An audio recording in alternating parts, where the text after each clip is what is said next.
Welcome back to Marvelous Videos. I'm Rylan, and today we will be looking at the top 15 horror movies of 2021. Horror movies have always enjoyed generous amounts of popularity. In recent years, most films that are being released are probably horror, making it the most dominant genre in the market. In fact, industries from all over the world are dabbling with horror, fusing it with other genres, and coming up with unique concepts that you didn't even think one could think of. Hollywood is known for its fair share of blockbuster horror movies and horror movie franchises, and 2021 has been no exception to this phenomenon.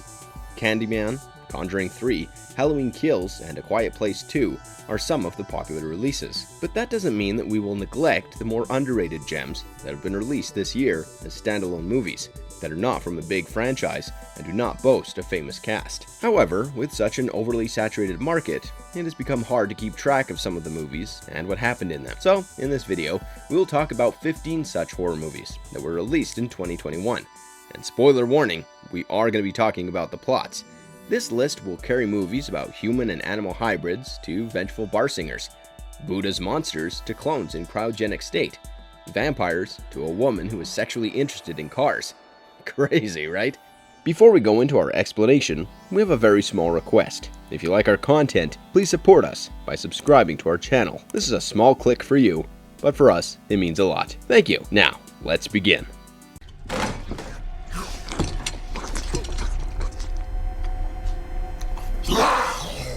Antlers. Frank Weaver, who runs a meth lab, is attacked by an unseen creature, alongside his son Aiden and an accomplice. Frank and his son survive, but a critical condition probes Frank to ask Aiden's older brother Lucas to keep them locked inside. Lucas collects roadkill, hunts small animals, and takes them home. He draws frightening images and behaves strangely, which alarms his teacher Julia. While trying to bond with him, she realizes that Lucas was being abused. Having undergone childhood abuse herself, courtesy of an alcoholic father, she decides to help out Lucas. Julia investigates Lucas's life and tracks down a rundown home from where she hears strange sounds.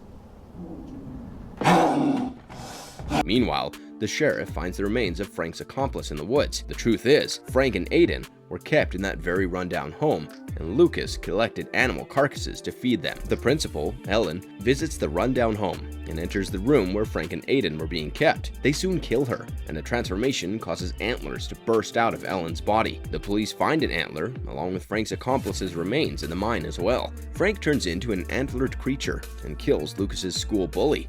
Lucas's health deteriorates out of fear, and he is taken to the hospital, and Julia volunteers to let him live with her. The Native American Warren Stokes is shown Lucas's drawings, and he identifies the figure as a legendary cannibalistic creature called the Algonquin. The spirit jumps from person to person and can only be killed while it's being fed. Julia tells Lucas that Frank is dead, but Lucas tells her how Frank will take him down to the mine. Frank, now an Algonquin, gets into an altercation with the sheriffs, including Julia's brother Paul. After Lucas and Julia enter the mine, they realize that Frank is in fact a Wendigo, and they manage to kill him with a lot of effort. The spirit of the Wendigo now possesses Aiden, but Julia ends the curse by stabbing him to death. However, the movie ends with Paul coughing up black bile like Frank had when the Wendigo first possessed him. The greatest thing about this movie is the lack of a proper closure. Even though this has seemingly become a common route for horror movies to take, Antlers manages to keep the tension, give the resolution, and then birth the tension again better than most other movies. The addition to some Native American lore makes the story richer and more dynamic.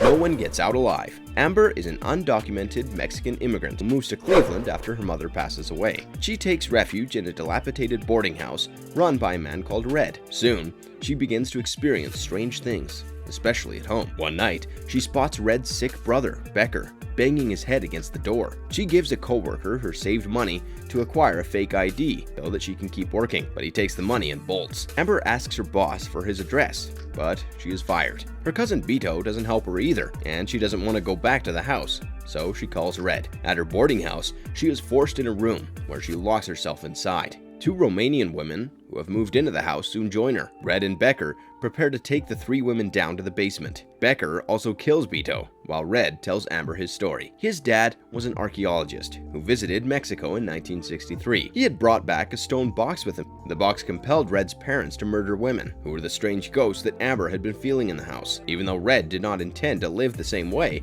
the death of each woman helped better the health of Becker, his ill brother. Amber is tied to the stone slab, with the box open in front of her, while one of the Romanian girls has been decapitated. She had shifted to the United States following the death of her mother, which she began to think about. A creature emerges from the box and reads her mind. Amber had killed her mother. The creature, who is the Aztec goddess of paradise, who requires sacrifice, known as Izpapalato, accepts her sacrifice and goes back into the box. Becker and Red prepare the last girl for sacrifice, but Becker notices how he isn't healing anymore. With an ancient weapon, Amber injures Red. Becker kills the other woman and begins to choke Amber. She manages to get Red downstairs in the basement and ties him to the stone table. The creature then bites his head off. Becker has broken her ankle, but as Amber returned, she noticed that it had healed out of the blue as a result of her sacrificing Red to the goddess. And as such, Red becomes one of the ghosts roaming throughout the house. People who have left their hometowns but found themselves living hand to mouth in their new cities are likely to find this movie to be scarier than intended.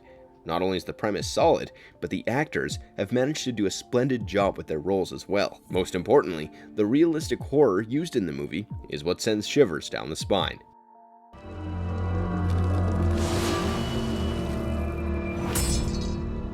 Sacrifice. Mrs. Jorstad escaped to America with her son Isaac after killing her cultist husband. 12 years pass away, and Isaac goes back home to Norway with Emma, his pregnant wife, to claim his inheritance. However, Emma begins to have nightmares about a cult, her unborn child, aquatic monsters, and Isaac going insane. The local sheriff, Renate, inquires Isaac about the death of his renowned father.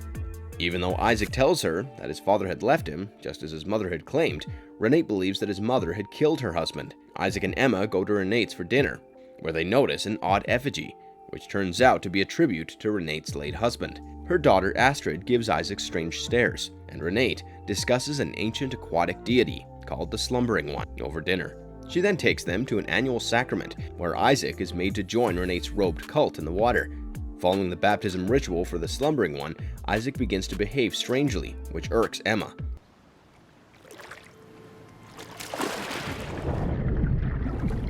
Isaac goes to the water alone, where a naked Astrid entrances him, and they have a cryptic conversation. Emma and Isaac meet with their realtor to sell their childhood house, but Isaac refuses to leave, which surprises Emma. Their argument gets heated, and Emma escapes after knocking Isaac out. Emma goes to Renate for help, and finds Isaac at her place. She soon falls unconscious, as the water she had drank had been drugged. She wakes up, she finds herself tied to an altar, surrounded by cultists. Isaac tries to stab Emma's stomach, but is soon taken captive by Renate's orders instead. She reveals that Isaac was supposed to be their sacrifice, but his mother had run off with him all those years ago. He is then decapitated, and his body is set onto the water. Lovecraftian horror never goes out of fashion, and Sacrifice is a testament to that. The movie is genre-bending with a mysterious premise where the truth unfolds layer by layer, keeping the audience locked in.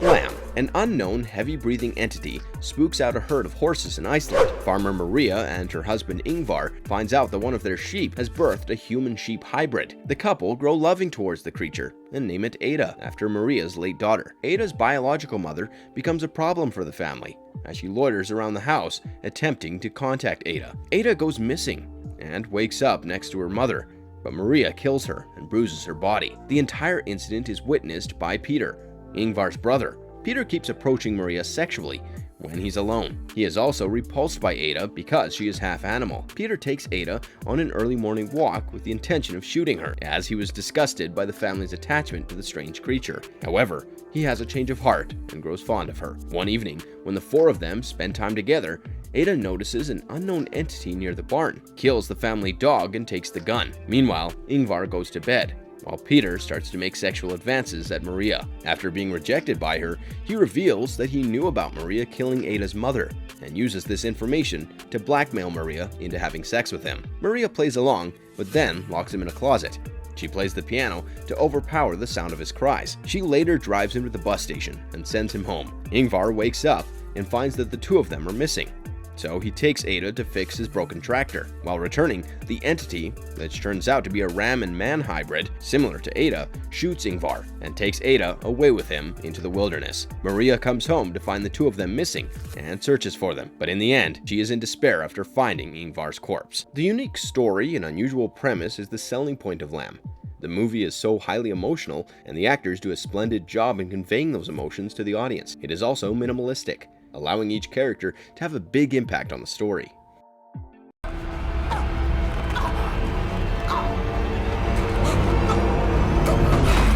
The Night House. After a man named Owen kills himself, his wife Beth ponders about his ominous suicide note that says, "You were right. There is nothing. Nothing is after you.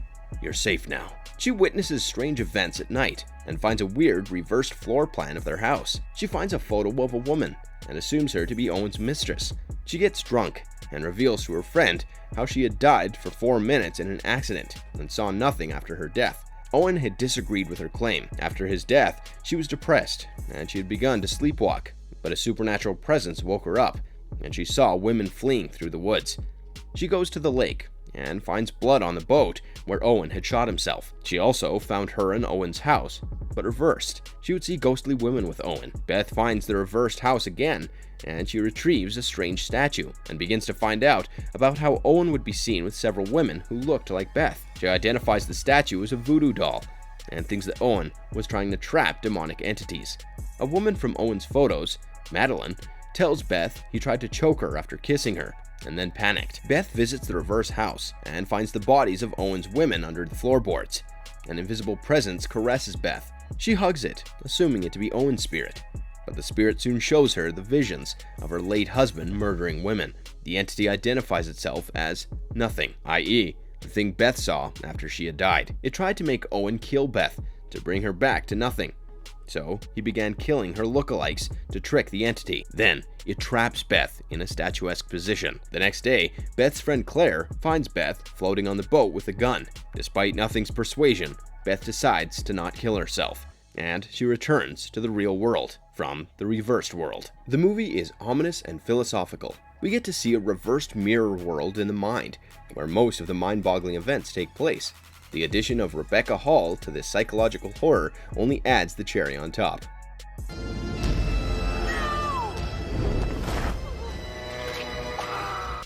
Jacob's wife. Jacob was a priest who had a terrible relationship with his wife, Anne. One day, a girl named Amelia comes to the church and talks about her drunk and abusive mother. Jacob and Anne give her some moral support, and all is fine until someone grabs Amelia from behind while she is going home. She disappears. Anne is often annoyed by her husband and tired of the lack of intimacy between the two of them. So when Tom, who happens to be an old flame of hers, comes back to town, Anne is ecstatic. She tells Jacob about meeting him, but her husband shows no expression. Anne dresses up and goes to meet Tom. The two meet each other at a diner, where sparks begin to fly between them once again. Long ago, they used to have their trysts at an abandoned mill. Later that date, they decide to revisit that same place. Tom kisses Anne, and she goes in for it as well. At the final minute, she pulls back from the situation, as she is married to Jacob and faithful to him. Just then, a crate the size of a coffin infested with feral rats pops up and consumes Tom. From the rafters, a shadowy figure swoops down and engulfs Anne. This is the same figure that had captured Amelia earlier. Anne comes back home with her clothes bloodied, but she begins to change. She starts to wear low-cut dresses, behave rudely, and develops an affinity for drinking blood. Her mouth is also burnt by the UV light at the dentist as she begins to grow 2 new teeth. Jacob also comes across Amelia at the same warehouse where Anne had gone with Tom. She also has become a vampire. He finds out about Anne's condition and, surprisingly, begins to help her with finding blood to drink and hide the bodies of the people she would kill. In fact, Anne had resorted to killing their neighbors as well. The police find out about the weird events that have been taking place and almost arrest Jacob. Later, Jacob learns from the vampiric figure that he had turned Anne into a vampire because he desired her. Jacob and Anne try to kill it, and the police intervene as well, but the entity is immune to bullets. However, Jacob manages to kill it at the end and draws the symbol of a holy cross at the back of its head. As the movie ends, Anne leans closer to Jacob under the guise of a kiss, but in reality, she bears her fangs out to drink his blood. With a well-paced and entertaining plot with enough spice to it, Jacob's Wife is a great film with a high rewatch value. Anne's dramatic nature after she turns into a vampire adds more flavor to the movie, and watching the shift in the relationship between Jakob and Anne keeps this interesting. Titane. Alexia is a little girl who irritates her father as he drives, causing a car crash. She suffers a horrible skull injury, for which a titanium plate is fitted inside her head. After being discharged from the hospital, she begins to disregard her parents and grows passionate for their car. Alexia grows up to become a showgirl at a motor show. One day, a male fan forcibly kisses her, causing her to kill him with her metal hairpin. She goes to take a shower when the car she modeled with enters her space, and she has sex with the car. Easily one of the weirdest plots ever. Alexia is revealed to be a serial killer, while her parents remain oblivious to it. She became pregnant with the car's child, which she realizes after she begins to secrete motor oil. She tries to use the hairpin to abort her potential Lightning McQueen of a child, but she fails. Alexia sets her house on fire and changes her appearance to evade the police. She pretends to be Adrian Legrand, a child who had gone missing long ago, and manages to resemble him, so Aiden's father accepts Alexia as his son. Alexia joins the fire station, where she becomes an apprentice under her new father, Vincent. Alexia intends to escape from the place due to his possessiveness. Vincent goes on to experience a cardiac arrhythmia due to his abuse of steroids. Vincent's estranged wife comes over to see Adrian, but finds a pregnant Alexia in her female form. She chooses to keep the secret. Vincent finds out as well, but feeds his own delusion by calling her his son. During a fire station party, the firefighters, who were already suspicious of Adrian, ask Alexia to dance to the music. She breaks out in showgirl choreography, and Vincent, disappointed, walks out. Alexia once again has sex, and this time it's with a fire truck. Motor sexuality is a thing. Well, maybe. Her body begins to break down, and her skin reveals more and more metal plates. As she reaches her moment of labor, she reveals her truth to Vincent, who helps deliver her baby. The titanium side of her skull splits open to give birth as she dies. As the baby with a titanium spine is born, Vincent tells him, "I'm here." Titane is easily one of the weirdest plots in this list. Agatha Russell also gives a fearless performance in this body horror where she deals with her daddy issues via a love for cars that transcends the love people in the real world can have for their desired vehicles. What the fuck is going on? Charles? Censor. Enid Blaine works for the British Board of Film Classification in the 1985 video nasty controversy era. She is super strict with her censorship. One day during dinner, her parents discuss the disappearance of her sister Nina. Enid still believes her sister to be out there somewhere, even though Nina is legally considered to be dead. Meanwhile, a woman and her children are murdered by the husband. The tabloid connects this incident to the killings in a film that Enid had rated a few months ago, and it criticizes her for being the censor who approved such a film. She is approached by Doug Smart, who asks her to allow horror director Frederick North to screen his old film, Don't Go in the Church. As the movie ends, Enid notices the similarities between the movie and the disappearance of Nina. She acquires a copy of the director's banned films, investigates it, and realizes that the lead actress, Alice Lee, looked a lot like her sister. She became obsessed with wanting to meet Frederick North and confronting him about her missing sister and wanting to save her. She inquires Doug about it, who forces Enid to have sex with him. However, she resists and accidentally kills him. She steals North's address and finds the set of the sequel of Don't Go in the Church. She kills an actor called Charles, as she thinks that he would hurt Alice Lee. Lee flees the set, while Enid, pleading with her to be Nina, collapses in the woods. A happy vision of her sister wakes Enid up. The two happily leave for their parents' home. The car radio announces the ban of violent films, the abolishment of unemployment, and the eradication of crime. However, her dream state breaks, and Enid sees that she has kidnapped Alice, who begs Enid's parents for help. Enid simply smiles. Censor is a sophisticated horror film that brilliantly progresses from making us empathize with the lead to witnessing her go bonkers as she tries to revive her sister. The movie blends trauma with violence and horror and manages to keep the audience on the edge.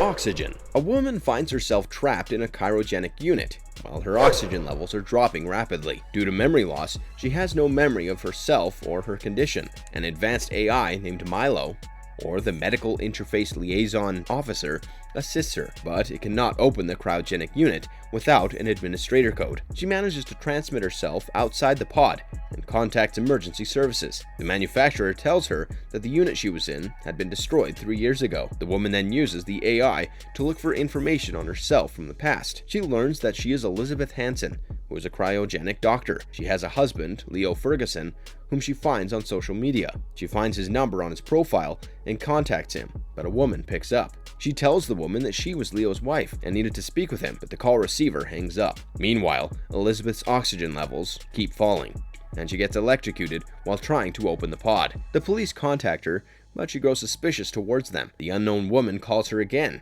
and gives her the administration code, but tells her that opening the pod will kill her. When Elizabeth uses the code to release herself, she floats without gravity. She learns that she had slept for 34 years. She had a secret mission, traveling to a new planet, as Earth was toast, and also due to a potential horrible virus which had killed her husband Leo. She decides to fix the situation, but fails as the data exceeds capacity. Her oxygen levels reduce, and she decides to open the pod and die from suicide. She then learns that Leo and 10,000 others were in hypersleep as well, and sees how his scar was gone. From a video presented to her, she learns that she is a genetic clone of the original Elizabeth Hansen with implanted memories. Milo activates a euthanasia protocol due to 0 chances of survival, but Elizabeth deactivates him. She diverts the processor's function and enters a hypersleep state again. The movie ends with Leo and Elizabeth embracing each other on their new planet. Oxygen takes us on an intriguing sci-fi horror journey. And just when you think that the movie is unconventional enough, it takes you to an absolutely unforeseen ending. Mama!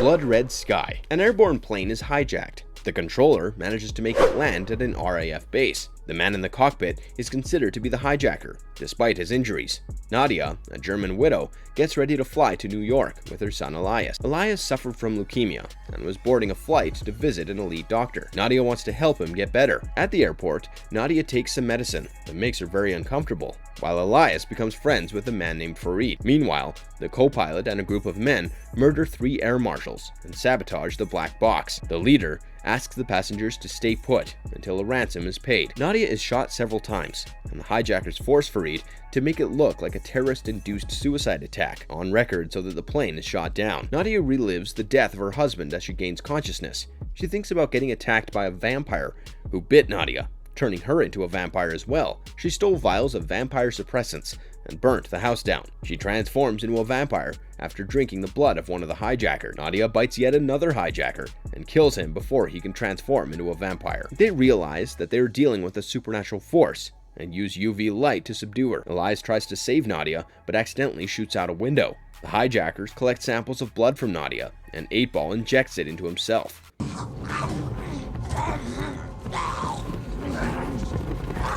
8-Ball attacks his own peers and is locked and secured in the plane by Nadia and her helpers. 8-Ball is freed by a dying passenger who wants to be bitten, but is killed instead. 8-Ball turns several passengers into vampires.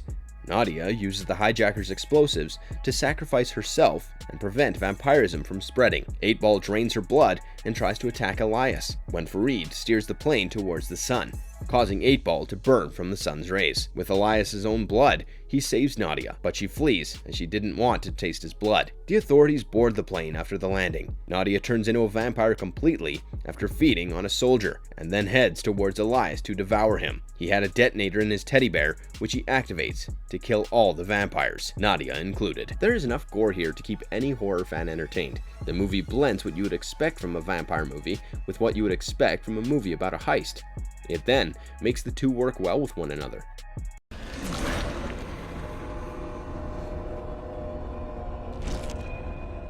The Eighth Night. The monk tells his disciple, Chong Sok, about the awakening of the Red Eye.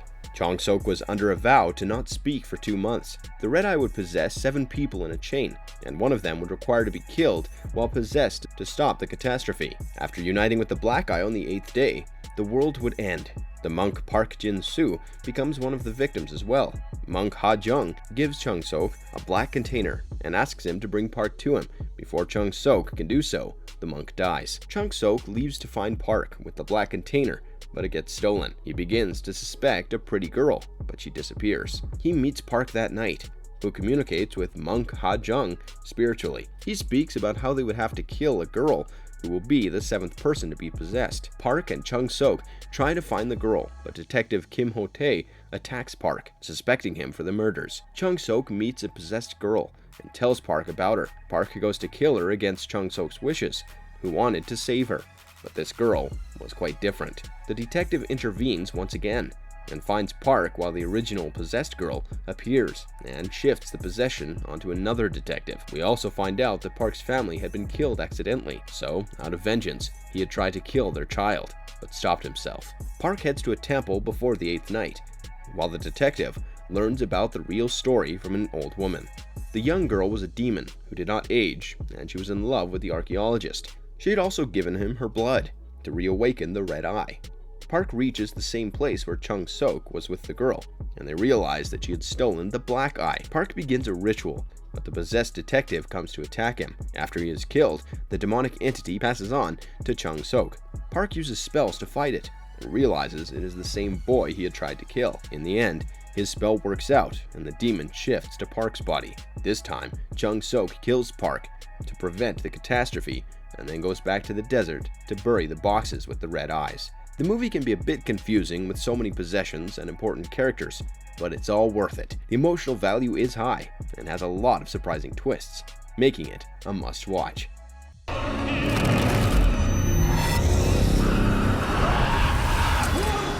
The Unholy. A woman named Mary Elner is executed in the beginning after being accused of witchcraft. Her spirit is bound to the body of a doll prior to her death. A disgraced journalist named Jerry Fenn works cases about taboo topics. He visits Elner's town, Boston, for work, as a strange activity is revealed there. He discovers Elner's doll before leaving and crushes and frees Mary's spirit. He gets into an accident later though, as a girl named Alice runs across the road. She speaks to him and collapses. When he takes her to a church, he learns that she is deaf. He decides to stay back to investigate the story. Alice speaks the very next day, and the media praises her miraculous deaths. She speaks with Jerry, and he learns that Alice has been speaking with an entity called Mary, as she believes to be the Virgin Mary. Jerry begins to sense how ominous the situation can get, and partners with Father William Hagen. He had a book about Mary Elner, a witch whose body was never found. Jerry befriends physician Natalie Gates, and they come across the information discovered by Father Hagen, where Mary had sold her soul to Satan for power. Mary would allow her and her descendants, one of whom was Alice, to perform miraculous feats, which would convince people to pledge to Satan.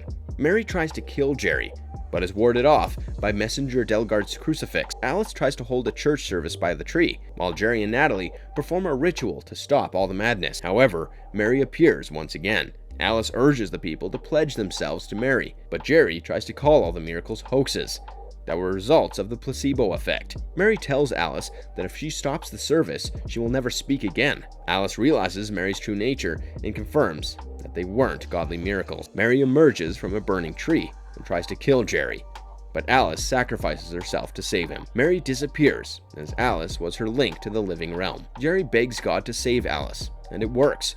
But as she comes back, she is once again deaf. The others cured by Satan's powers return to their original state as well. This movie has done a lot better with the audience than it has with the critics. There's a lot of promise and potential in this script. The religious premise and Alice's arc draw the audience in.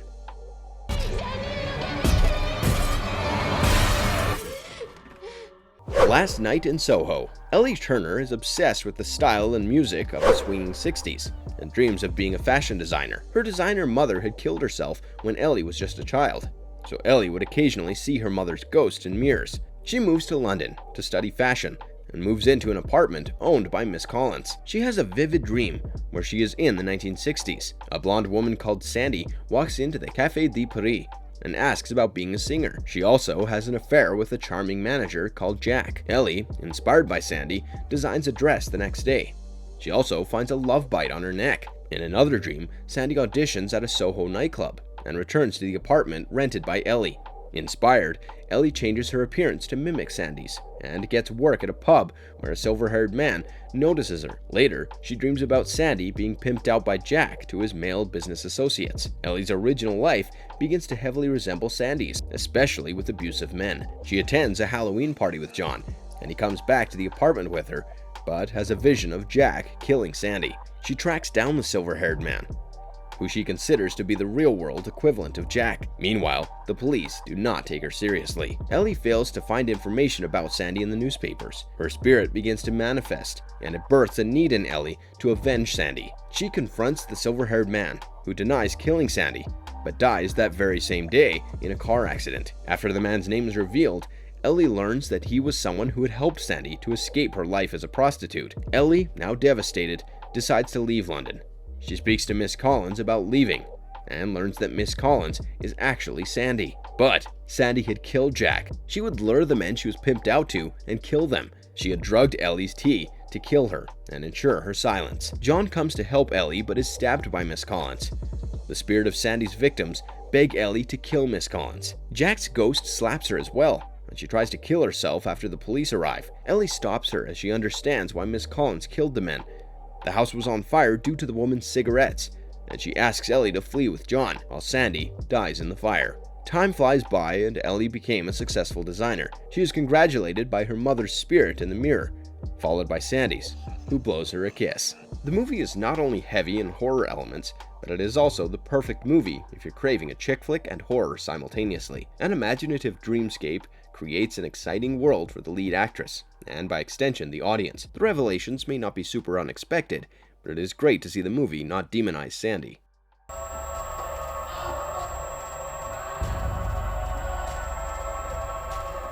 The Feast. A family from London has arrived at their sophisticated farmhouse in the area for a vacation. Gwyn, the patriarch, is a corrupt member of Parliament.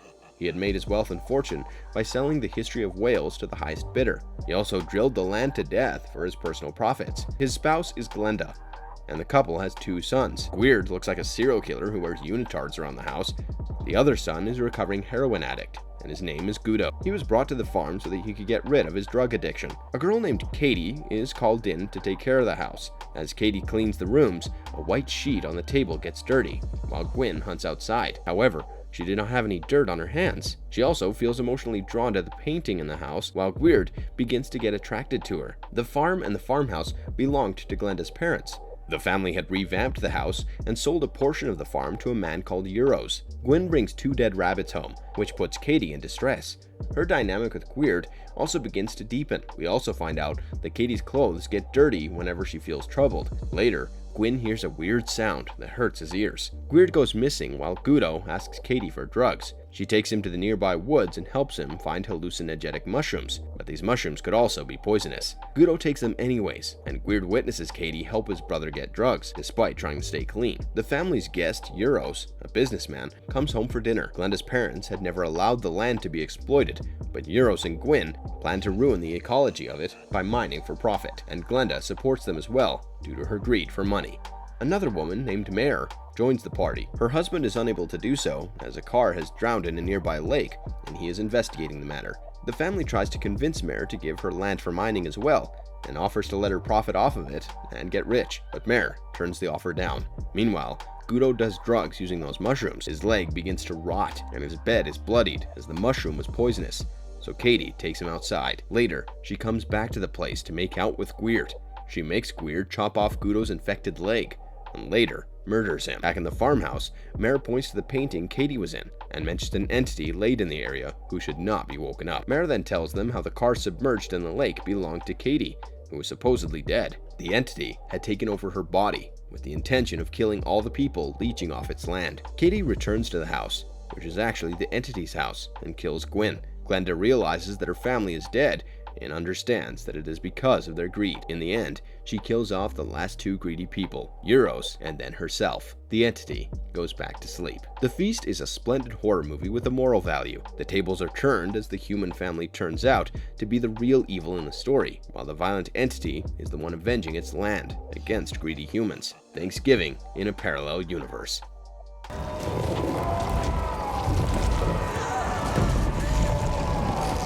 Superdeep. Russian scientist Anna Fedorova approves the human vaccines that her team has designed, but a lack of testing causes Dr. Maxim Zotov to die. Anna, remorseful, stops the experiments. However, she is persuaded to continue, as Russian soldiers in Africa depend on the vaccines. Anna creates an antidote, causing the commanding officer to task her with another work. 20 people had gone missing from Kola Superdeep, a secret underground lab Some unknown illness had been on the loose, and Anna was required to retrieve the samples from this deep borehole. In return, she would get the credit and eventually head the military's Biological Defense Institute. Anna reaches Murmansk and extracts a sample from a corpse. She finds a bizarre cellular parasite and goes to the lower levels of the borehole. She realizes that the infection at that place was so lethal that it could cause humanity to go extinct due to how contagious the parasite was. It preyed on the body of the host to expand its colony. Anna realized why the former head of research, Dr. Grigoriev, had hid the data of the disease. The parasites could control the nervous and muscular systems of the host as well. The parasite eventually turned into a big gory monster. Anna secured the facility to ensure that no one enters the place again, to prevent the parasite from finding its way into the outside world. She destroyed the elevator, but the army pulled her out as she was infected. Anna was subsequently taken to the research facility, where she tried to threaten everyone with a grenade. The ones in Murmansk who were infected with the parasite tried to kill themselves for the sake of humanity, and in the end, Anna pulls the grenade pin. The movie might be a little messy in parts, but the premise is ominous and interesting. The biological warfare elements makes things more realistically horrifying, especially when the world has been unable to eradicate a virus that has plagued society. What did you think about these movies? Which one is your favorite? Let us know in the comments below. If you enjoyed today's video, don't forget to like and subscribe to our channel. For Marvelous Videos, I'm Rylan. Have a good one, be safe, and thanks for watching.